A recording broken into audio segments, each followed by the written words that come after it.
Hare Nama Hare Nama eva kevalam Kalo nasteva nasteva nasteva gatiranyata.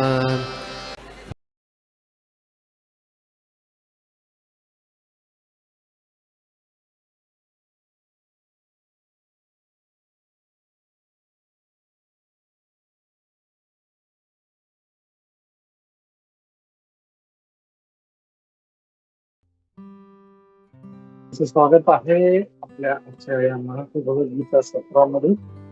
तर आज आपण पाहणार आहोत भगवद्गीताचे 5व्या अध्यायाचा श्लोक नंबर 8. आपण मागच्या वेळेस श्लोक नंबर 7 पाहिला होता, तर आज आपण श्लोक नंबर 8 पाहूया. 8 व त्याच्या पुढे पाहूया. 8 आणि 9 एकच आहे. तर प्रार्थनेने चालू करूया. कृष्णाय कृष्णाय भूतले श्रीमते भक्ति वेदांत स्वामी इति नामे नमस्ते सारस्वते देवे गौरवाणी प्रचारिणे निर्विशेष शून्यवादी पाश्चात्य देशतारिणे जय श्री कृष्ण चैतन्य प्रभु नित्यानंदा श्री अद्वैत गदाधर श्रीवासादि गौर भक्त वृंदा हरे कृष्ण कृष्ण कृष्ण हरे हरे हरे राम राम राम हरे हरे. नाना शास्त्र विचारणे संस्थापकौलेकानां भक्तारिणे त्रिभुवने मन्य शरण्या करो श्री राधा कृष्ण पदारविंद भजनानि प्रेम भक्तानिकं वंदे रूप सनातनं सर्वस्य चाहं हृदि सन्निविष्टं मत्तः स्मृतिर्व्यामं अबोधनं च वेदैश्च सर्वैः वेदे वेदान्ति वेद चाहं मूकं करोति वाचालं भारते गुरुं कृपातं दीनतार्घं परमार्थं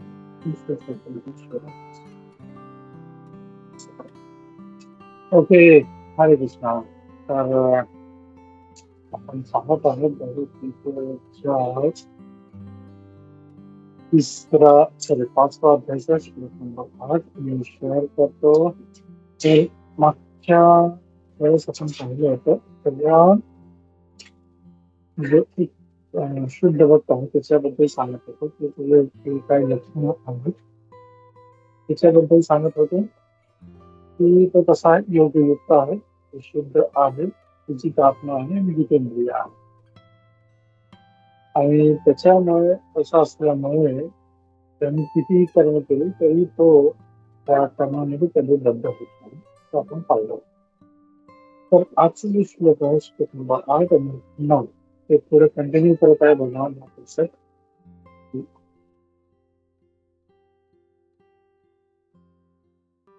नैव किंचित करोमि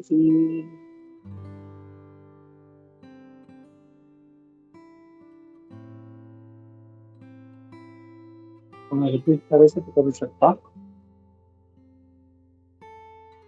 न एवं किंचित करोमीति युक्तो मन्यते तत्त्ववेत् युक्तो मन्येत तत्त्ववेत् पश्यन् शृण्वन् स्पृशन् जिघ्रन् पश्यन् शृण्वन् स्पृशन् जिघ्रन् अश्नन् गच्छन् स्वपन् स्वशन्. प्रभूजी पुढचं दिसत नाहीये. अच्छन एक मिनिट. काय दिसत आहे? स्क्रीन ती पूर्ण दिसत नाही मला वाटतं. एक मिनिट. माझ्याकडे समोर नाही आहे मराठीत. हा आता ओके. आता अच्छन गच्छन स्वपश्वसन अश्नन् गच्छन् स्वपन् स्वशन्. अच्छन गच्छन स्वपश्वसन प्रलपन् विसर्जन् गृह्णन् प्रलपन विसृजन गृह्णन् उन्मिषन्नपि उन्मिषन्नपि शन्नपि. इंद्रियाणीन्द्रियार्थेषु इंद्रियार्थेषु वर्तन्त इति धारयन्. वर्तन्त इति धारयन्.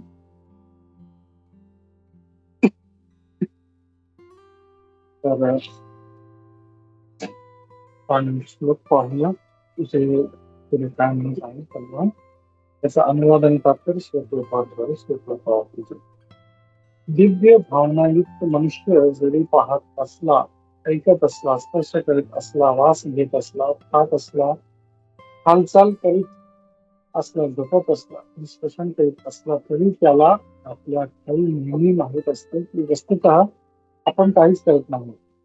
कारण बोलताना, एक्सप्रेशन करताना, स्वीकार करताना किंवा डोळ्यांची उघडझाप करताना ते नेहमी जाणतो की केवळ भौतिक इंद्रिय आपल्या विषयांमध्ये संलग्न आहेत आणि तो स्वतः त्यांच्यापासून अलिप्त आहे.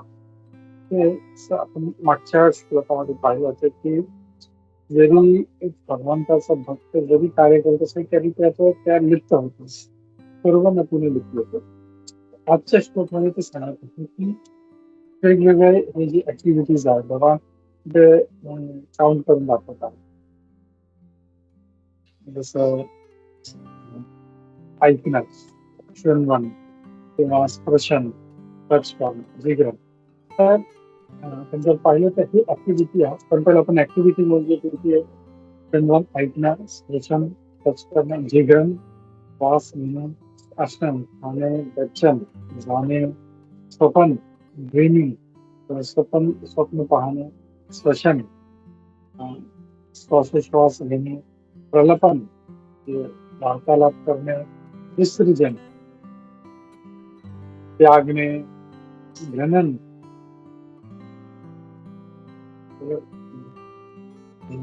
स्वीकारणे, उन्मिशन, निमिषण, डोळ्यांची उघडझाप करणे, इंद्रियाने इंद्रियात हे ते सगळे ऍक्टिव्हिटी आहेत. तर आपण पाहिलं तर एक भौतिक जो मनुष्य आहे किंवा एक पापी व्यक्ती आहे, नास्तिक व्यक्ती, सगळेच हे काम करतात. तर आता इथे भगवान काय सांगितलं की भगवंताचं भक्त पण हे करत आहे. पण आता फरक काय आहे त्याच्यामध्ये? फरक काय गेला की त्याला माहिती आहे की हे माझे भौतिक इंद्रिय आहेत आणि मी यापासून अलिप्त आहे. त्याच्या उलट जे अभक्त आहेत किंवा जे नास्तिक आहेत, जे इंद्रियतृप्ती करणारे आहेत, त्यांना काय वाटते, अरे वा काही सुंदर वस्तू आहे, माझ्या भोगासाठी आहे, ते मी त्याला पाहिलं पाहिजे. काहीतरी जे आहे माझ्या बद्दल चांगलं गुणगान झालं पाहिजे, माझ्याबद्दल चांगलं आहे, ते त्याला ऐकायला खूप त्याला बरं वाटतं. तेच त्याला कोणी शिवी दिली की त्याला हे फील स्वरूप राहील. तर ऐकणे, स्पर्श करणे, नेहमी त्याला काहीतरी he want something very soft touch, ते त्याला खूप आवडतात. आणि तेच त्याला तिथे काटा टोचला की त्याला खूप वाईट वाटतं. म्हणजे इंद्रियतृप्ती त्याला प्रत्येक डोळ्याने, स्पर्शाने, तोंडाने, everything he wants to the इंद्रियतृप्ती, एक भौतिक व्यक्ती. पण तोच जो भगवंताचा भक्त आहे तो याच गोष्टींना तो भगवंताच्या सेवेमध्ये लावतो. तर आपण पाहिलं होतं उदाहरण अमरीश महाराज. अमरीश महाराज प्रत्येक गोष्ट, प्रत्येक इंद्रिय भगवंताच्या सेवेमध्ये लावतात. डोळे भगवंतांचं दर्शन करण्यासाठी, पाय भगवंताच्या दानामध्ये जाण्यासाठी, नाक जे होतं ते भगवंताला जे तुलसी आपण केली त्याला आपण एव्हरीथिंग ही युजेस. तर हा एक खूप मोठा फरक आहे. म्हणजे जसं आपण टोलपाची परत उदाहरण घेतो, एक सुरी, इट्स अ टूल, म्हणजे ते एक टूल आहे. तर ते एका डॉक्टरच्या हातामध्ये कोणाचा जीव वाचू शकतो. तीच सुरी एका चोराच्या हातात जाईल ती कोणाचा जीव घेऊ शकतो. ते सुरीचं त्यात काही नाही. ते कोण कसं वापरत आहे त्याच्यावरती डिपेंड करतं की ते काय त्याचा म्हणजे उपयोग काय, युटिलिटी काय आहे. तसं हे भगवान इथे आपल्याला हे सांगण्याचा प्रयत्न करत आहे की हे सगळे जे आहेत, डोळे, कान, त्वचा, आपले जीव, हे सगळं जे आहे एक प्रकारचं एक एक टूल आहे. जो एक भगवंताचा भक्त आहे तो भगवंताच्या सेवेसाठी वापरतो. तोच जो एक अभक्त आहे तो भगवान तो आपल्या स्वतःच्या इंद्रिय तृप्तीसाठी. चैतन्य चरितामृतामध्ये एक खूप चांगला श्लोक आहे. आत्मेंद्रिय प्रीतिवांछा तारे बोले काम कृष्णेंद्रिय प्रीतिवांछा घरी प्रेरणा. तर त्यामध्ये काम काय आहे आणि प्रेम काय आहे हे दोघांचा फरक खूप चांगला याच्यात सांगितला आहे. तर काम म्हणजे काय? आत्मेंद्रिय प्रीतिवांछा माझ्या इंद्रिय तृप्तीसाठी काय जे पण मी यूज करत आहे म्हणजे डोळे इंद्रिय तृप्तीसाठी वापरत आहे म्हणजे कान इंद्रिय तृप्तीसाठी. तर ते म्हणजे स्वतःची साठी जेव्हा वापरतो आत्मेंद्रिय प्रीतिवांछा तर ते त्याला काम काम म्हटलं जाईल. पण ते जेव्हा भगवंताच्या प्रीतीसाठी भगवंताच्या सेवेसाठी जसं अमरीश महाराज तर ते त्याला प्रेम नाव म्हणतात. तर आजकाल जे म्हणतात की मला प्रेम आहे तर ते प्रेम नाही ओनली लस्ट. ते फक्त काम आहे. जेव्हा एक मुलगा मुलगीला म्हणतो तुझी मुलाला म्हणतो आय लव्ह यू तर दॅट इज नॉट लव्ह. तर ते ओनली लस्ट म्हणजे फक्त काम नाही. तसंच त्यांची इच्छा पूर्ण झाली नाही भेटलं तसं तर इमिडिएटली दुसऱ्या दिवशी ते सोडून ते निघून जातात. पण प्रेम असतं ना भगवंताचं आपण जर पाहिलं प्रेम आपल्यावर किती आहे. आपण किती अनंत जन्मापासून आपण भगवंतापासून भेटलो आहे. पण त्यांचं आपल्यावरती किती प्रेम आहे ते आपल्याला सोडत नाही. किती नास्तिक लोक आहे. जसं आपण तुम्ही हा मूवी पाहिला असेल नरसिंह महाअवतार नरसिंह. तर त्यात हिरण्यकशिपू आणि हिरण्याक्ष भगवंताला किती शिव्या घालतात किती तरी ते त्यांना उद्धार करतात. शेवटी त्यांचा उद्धार होतात. आपलं माहिती आहे किती राक्षस असतील किती नास्तिक असतील तर भगवंताचे प्रेम आहे दॅट इज कॉल्ड लव्ह खरं. तर हे जे त्या प्रेमापायी जे भक्त आहेत आपले जेवढे इंद्रिय आहेत ते भगवंताच्या सेवेसाठी वापरतात. तिथे या श्लोकात सांगितलं आणि त्यामुळे ते भगवंताच्या सेवेला लावल्यामुळे तो जरी हे काम करत असला तरी त्यापासून तो अलिप्त त्यामध्ये तो संलग्न होत नाही. तात्पर्य खूप चांगलं आहे. थोडस वाचू आहे त्यामध्ये. कृष्ण भावना भाविक मनुष्याचे जीवन विशुद्ध असते आणि म्हणून तात्कालिक आणि दूरवर्ती आशा करता कर्म अधिष्ठान प्रयत्न आणि दैव या 5 कारणावर अवलंबून असणाऱ्या कर्माशी त्याला काहीच कर्तव्य नसते. तर ते सांगितलं आहे की तात्कालिक आणि दूरवर्ती ही 2 प्रकारच्या आशा आहेत. तात्कालिक इमिडिएट कॉज आणि रिमोट कॉज. तर तिथे प्रभुपाद जी सांगत आहेत 5 जे आहेत ते महत्वाचे आहे त्याच्यामध्ये. हा भगवद्गीताचा एक खूप चांगला श्लोक आहे.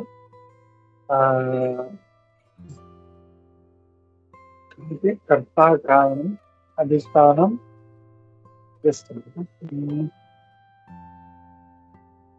8व्या अध्यायामध्ये श्लोक मी तो शेअर करतो म्हणतो खूप 8व्या अध्यायाचा श्लोक नंबर 14 खूप चांगला. अधिष्ठानम तथा कर्ता वाचतोय खूप चांगला मस्त श्लोक आहे. अधिष्ठानम तथा कर्ता करणं च प्रत्यक्षं वेदाश्च तत्तिष्ठा दैवं चैवात्र पंचमम्. तर इथे भगवान म्हणजे हा आपला टॉपिक नाही तरी पण कनेक्टेड आहे म्हणून आपण पाहत आहे.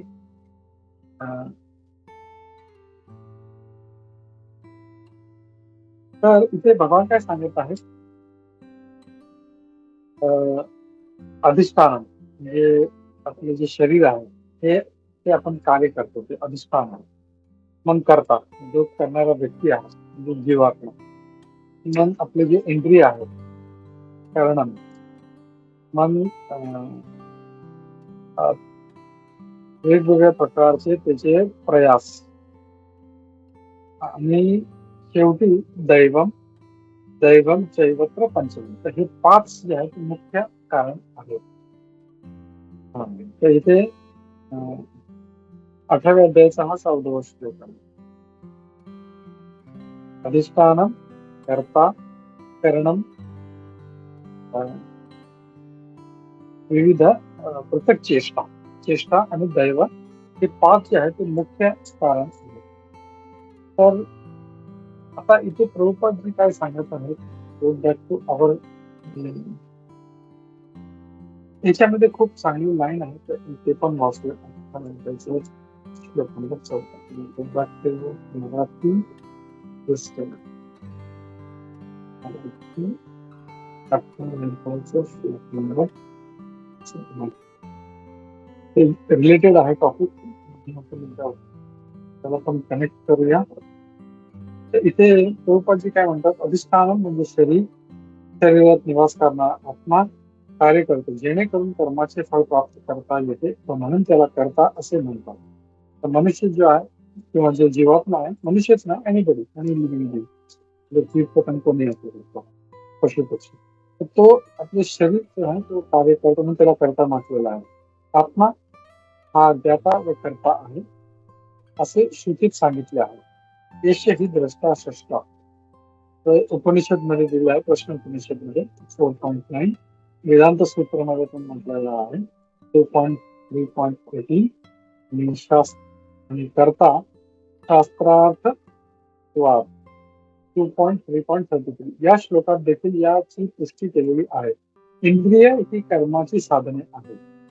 तर इंद्रिय जे आहेत म्हणजे जसे आपले डोळे आहेत किंवा आपलं कान आहे, हे सगळे जे आहेत हे आपले साधने आहेत. आपलं ते वेगवेगळ्या प्रकारचे टूल आहेत, आणि आत्मा जो आहे त्यांना वापरून तो हे वेगवेगळ्या प्रकारचे कर्म करतो. जसं आपण पाहिलं होतं, भक्त जो आहे तो डोळे भगवंताच्या सेवेसाठी वापरतो, भगवंताचे दर्शन करतो. तेच एक जो कामी व्यक्ती असेल तो आपले डोळे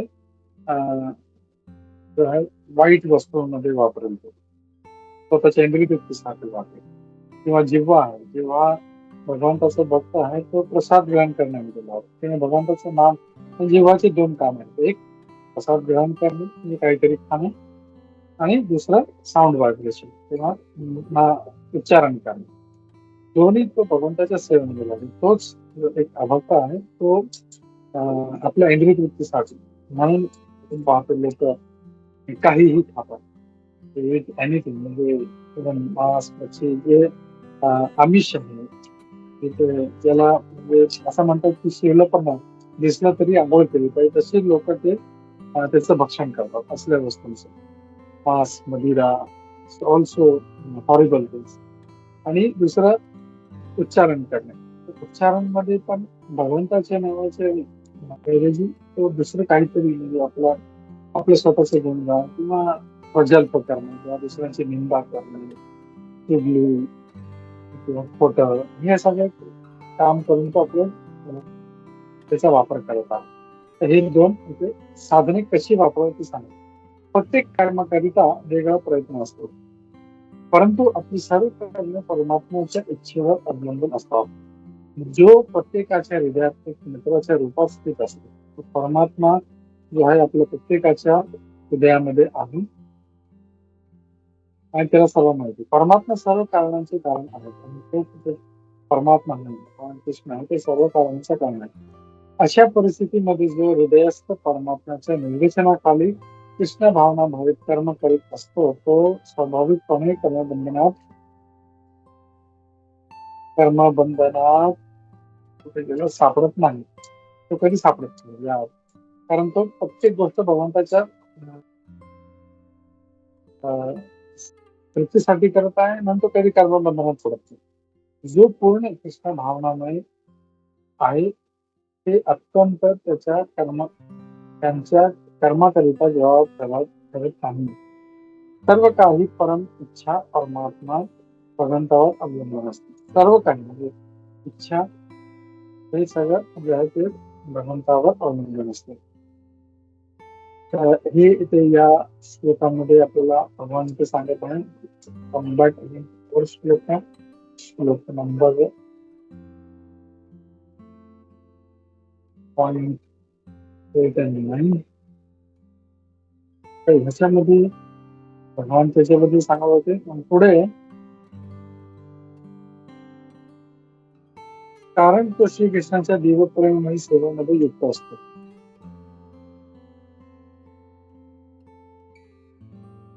तो कृष्णांच्या दिव्य प्रेममय सेवेमध्ये येत असतो. जरी तो आपल्या शरीर आणि इंद्रियाद्वारे कार्य करीत असल्याचे दिसले तरी त्याला आपल्या वास्तविक स्वरूपाचे आध्यात्मिक सेवेची नेहमी जाणीव असते. तो म्हणजे तो सगळं कार्य करताना दिसतो.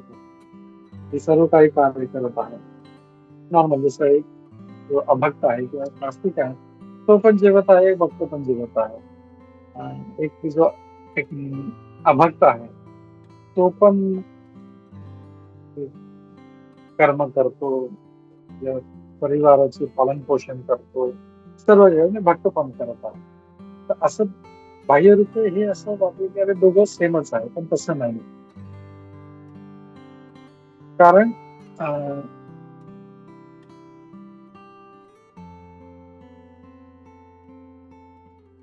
आध्यात्मिक सेवेची नेहमी जाणीव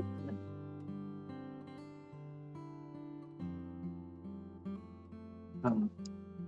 तो श्रीकृष्णांच्या दिव्य प्रेममय सेवेमध्ये युक्त असतो. जरी आपल्या शरीर आणि इंद्रियाद्वारे कार्य करीत असल्याचे दिसले तरी त्याला आपल्या वास्तविक स्वरूपाची आध्यात्मिक सेवेची नेहमी जाणीव असते. भौतिक भावनेमध्ये इंद्रिय तृप्ती करण्यामध्ये मग्न असतात.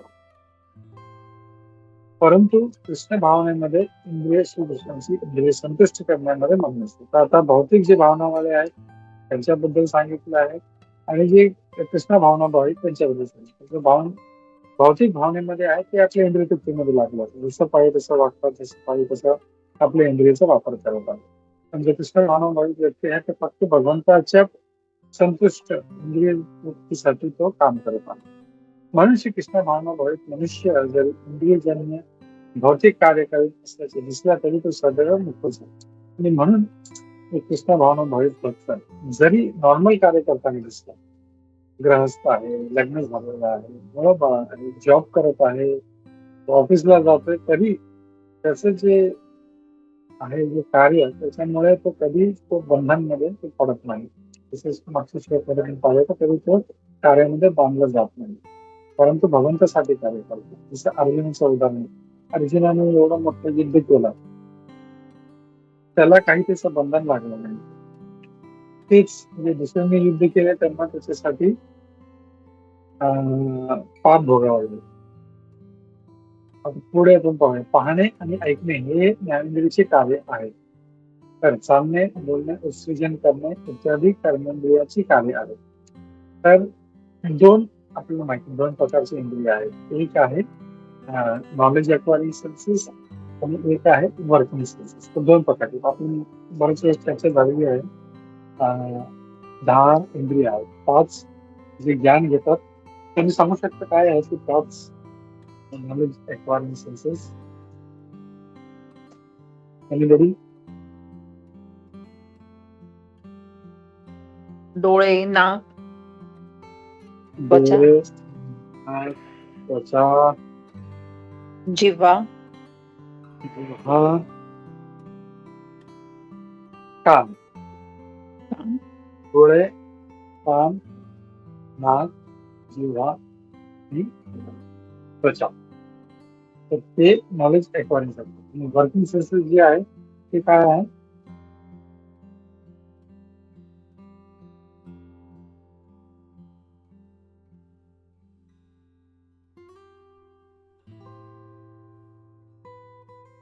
हात, पाय, मग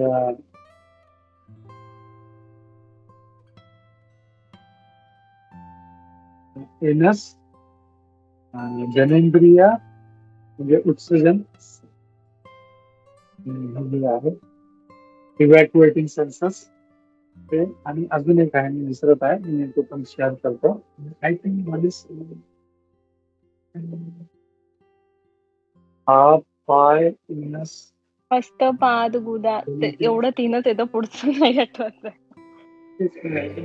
आय थिंक वाचा, सॉरी वाचा. येस. ते कर्मेंद्रिय आहेत. तर हे 5 जे आहेत ते कर्मेंद्रिय आहेत. हे 5 ज्ञानेंद्रिय आहेत.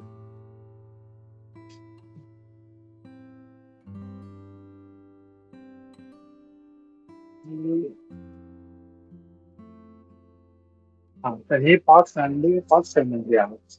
तर हे इथे भगवान आपले त्याच्याबद्दल सांगतात. आणि पुढे ते एक जो भक्त आहे तो भगवंताच्या सेवेसाठी वापरतो, आणि जो दुसरा व्यक्ती आहे तो आपल्या इंद्रिय, तो भगवत सेवे व्यतिरिक्त इतर कोणतेही कार्य करू शकत नाही, कारण तो जाणतो की आपण भगवंताचे नित्य दास आहोत. आणि त्याच्यामुळे काय होतं, तो त्याला हे नक्की माहित आहे की हे जे पण आहे माझ्याकडे, माझं शरीर आहे किंवा हे जे टूल्स माझ्याकडे आहेत ते भगवंताच्या सेवेसाठी आहे. जसं कुठल्या व्यक्तीला जर मी समजा कोणीही म्हणजे एक अमाऊंट दिला, एक समजा 1,00,000 रुपये किंवा समथिंग सम अमाऊंट, तर तो त्याचा गैरवापर करणार. त्याला माहिती आहे की कोणाची तरी ही अमानत त्याने मला दिलेला आहे, तर मी याचा गैरवापर करू शकत नाही. तसंच हे जे आपले इंद्रिय आहेत ते भगवंतांनी आपल्याला भगवंताच्या सेवेसाठी दिलेले आहे, आणि म्हणून हे भक्ताला माहित असल्याने तो कधीही त्याचा गैरवापर करत नाही. He always uses in the service of the Lord. म्हणून जो एक अभक्त आहे तो न विचार करता आपले हे जे भगवंतांनी दिलेले जे टूल्स आहेत ते वापरतो. आणि जो एक भक्त आहे त्याला माहिती आहे हे सगळं भगवंतांनी मला त्यांच्यासाठी दिले. आणि म्हणून आपण बरेच वेळेस ऐकलं आहे की आपलं जे शरीर आहे हे मंदिर आहे. बऱ्याच वेळेस आपण म्हणतो ना, ऐकलं असेल तुम्ही पण म्हटलं असेल, हे शरीर जे आहे एक मंदिर आहे. पण त्याने जर भौतिक इंद्रिय तृप्ती केली तर ते मंदिर राहणार. जसं अमरीश महाराज आहे ते प्रत्येक गोष्ट ते भगवंताच्या सेवेसाठी करत होते, म्हणून त्यांचे ते शरीर आपण मंदिर म्हणू शकतो. त्यात जर मांस मच्छी मदिरा टाकत बसतो तर ते मंदिर कसं राहील. तर हे खूप महत्वाचं एक गोष्ट आपल्याला लक्षात ठेवली पाहिजे. जसं शास्त्राने सांगते, दिव्य स्वरूप है ईश्वर नित्य दास. मी नित्य दास आहे भगवंताचा, आणि मला हे त्यांच्याकडून भेटलेलं आहे, आणि म्हणून ते प्रत्येक गोष्ट भगवंताच्या सेवेसाठी वापरतो. तर या मेसेज बरोबर मी इथे थांबतो, आणि कोणाचे काही प्रश्न असेल किंवा काही टीका टिप्पणी असेल तर आपण जाऊया. हरे कृष्ण. भगवद्गीता यथारूप जय. शिल प्रभुपाद जय. जय. हरे कृष्ण. हरे कृष्ण प्रभूजी. काही हरे टीका कृष्ण. टिप्पणी पण छान होतात. As usual class informative. Thank you so much. हरे कृष्ण. नक्कीच. आणि एक प्रश्न होता. येस मध्ये हे जे पितृपक्षामध्ये ते ऐकायला आलं की 7वा भगवद्गीतेचा 7वा अध्याय ऐकायचा, वाचन करायचं. मी तो जस्ट वाचला वगैरे, पण एवढा अर्थ काही मला कळला नाही. तर शॉर्ट मध्ये सांगता येईल का तुम्हाला? आणि मला त्या दिवशी वाटत होतं की तुम्हाला रिक्वेस्ट करावी की आज क्लास घ्याल का फक्त 7व्या अध्यायासाठी वगैरे असं, पण मी नाही बोलली. म्हटलं तुम्ही बिझी असाल तुमच्या शेड्यूल मध्ये, म्हणून काही बोलले नाही. ऍक्च्युली तसं जर पाहिलं तर पूर्ण भगवद्गीताच खूप महत्वपूर्ण आहे. तेवढंच त्यांनी वाचू शकतं. पण काही लोक फार बोलत की हा 7वा अध्याय तर ते वाचलं नाही. तर 7वा अध्याय जो आहे त्याच्यामध्ये भगवंतांनी ज्ञान दिलेलं आहे त्याच्यामध्ये. तर ते स्वतःबद्दल सांगतात की ऐकण्यावर भर देतात की भगवान अर्जुनाला काय म्हणतात, शृणो. म्हणजे मी जे सांगत आहे तू तत् शृणो, ते ज्याससी तत् शृणो, तू हे ऐक. आणि ज्ञान जे आहे ते ऐकल्यावरच भेटतं. आणि आपण जेव्हा हे सगळं वेदशास्त्र, भगवद्गीता, भागवतम ते ऐकतो किंवा पठण करतो, स्पेशली आपण म्हणजे हे वाचायला काय सांगितलं आहे, कारण जे पित्र आहेत आपलं, ऍक्च्युली हे हा जो 15 दिवस असतात तेव्हा तो पित्र आपले भूतलावर येतात. आणि ऍक्च्युअली जर पाहिलं आपल्याला 15 दिवस वाटतात, तर त्यांचा तो 1 तास असतो, त्यांचा तो लंच टाइम असतो. म्हणजे 1 दिवस म्हणजे जस्ट इमॅजिन की त्यांचा जो हा एक तास आहे, आपल्याला दरवर्षी एक म्हणजे आता 15 दिवस जे आहे ते 1 वर्षाने. तर तसा तो एक त्यांचा नेक्स्ट डे आता जो आहे तो आपल्याला 1 वर्षाने आणि त्यांचा जो 1 तास आहे तो आपल्याला 15 दिवस वाटतो. तर तो टाईम डिफरन्स आहे आपल्याला माहिती आहे. कारण जे हायर प्लॅनेट्स आहेत त्याच्यामध्ये आणि आपल्या प्लॅनेट्समध्ये टाईम डिफरन्स आहे. म्हणून जेव्हा ब्रह्माजी सर्व जे गोपा आहेत त्यांना चोरी करून वरती ठेवतात आणि परत येतात तोपर्यंत खूप काळ गेलेला असतो. जवळजवळ 1 वर्ष काहीतरी गेलेलं असतं तसं आहे. तर ते खाली येतात आणि आपण जेव्हा हे सगळं रिसाईट करतो भागवतामध्ये, भगवद्गीता तर त्यांच्या जेव्हा कामामध्ये पडतो त्यांना जेव्हा हे श्रवण होतं तेव्हा that gives them a spiritual benefit. कारण वी डोंट नो म्हणजे आपले जे पितर होते त्यांनी किती भक्ती केली, किती शास्त्र वाचले, किती भागवतम वाचलं, वी डोंट नो. तर हे सगळं जेव्हा आपण करतो त्यांच्यासाठी तर ते त्यांना बेनिफिट भेटतात. आणि आपण पाहिलं तर एकादशी महात्म्यामध्ये पण एका ठिकाणी होतं तिथे म्हणतात की तुम्ही या वेदशास्त्राचं पठण करा आणि ते त्यांना त्यांचं लाभ त्यांना देतो. आणि आपण एकादशी पण करतो तर आपण एकादशी कधी कधी आपण असं म्हणतो की वाटतं या जे पितृपक्षामध्ये जे एकादशी होते ते आपण प्रार्थना करतो की हे सर्व जे फळ आहे ते माझ्या पितरांना भेटेल त्यामुळे त्यांना मोक्ष प्राप्त होईल. तर 7वा अध्याय जो आहे त्याच्यामध्ये भगवान आपल्याबद्दल ज्ञान देत आहेत आणि महत्वाचं ते श्रवण करण्यासाठी सांगितलं. शॉर्ट मध्ये सांगितलं. आपण जेव्हा जाऊ पुढे आता म्हणजे 5वा अध्याय चालू आहे तर जेव्हा म्हणजे गो टू 7 चॅप्टर त्याच्यामध्ये आपल्याला पाहता येईल. मग त्याच्यामध्ये भगवान आपले जे भौतिक शक्ती आणि जे त्यांची आध्यात्मिक शक्ती त्याच्याबद्दल पण सांगतात. असं वेगवेगळं आहे त्याच्यामध्ये आणि आपल्या विभूती पण सांगतात की मी रसोहम अपसू पावते आणि जे पाणी आहे त्याचं टेस्ट मी आहे प्रभा अशी शशी सूर्य जे सूर्याचं जे तेज आहे चंद्रमाचं जे प्रकाश आहे ते मी आहे. तर हे शॉर्ट मध्ये सांगतात विभूती आणि तेच त्याला खूप इलॅबरेट ते 10व्या अध्यायामध्ये करतात. तर त्याच्याबद्दल आहे पण भगवान त्रिगुणाबद्दल सांगत आहे याच्यामध्ये. तर हेच म्हणजे थोडस ज्ञान भगवंतांनी दिले आणि त्या या अध्यायाचं नाव असं आहे नॉलेज ऑफ द अब्सोल्यूट, भगवंताबद्दल ज्ञान. तर आणि त्याच्यामुळे हे ज्ञान जेव्हा आपण पितरांसाठी वाचतो तेव्हा त्यांना त्याचं बेनिफिट भेटतं आणि त्यांना त्याच्यातून मुक्ती पण प्राप्त होते आणि पुढे ते त्यांचं जे जिथे कुठे जातो त्यांचे जे गंतव्य असेल ते त्यांना त्याचं बेनिफिट. हरे कृष्ण. हरे कृष्ण प्रभूजी, थँक्यू. हरे कृष्ण. ठीक आहे तर आपण थांबूया इथे आणि पुढच्या आठवड्यात भेटूया. हरे कृष्ण. भगवद्गीता यथावृत्ती जय. श्रील प्रभुपाद जय. जय. जय. हरे कृष्ण. प्रणाम. हरे कृष्ण प्रभुजी, थँक्यू. दंड प्रणाम.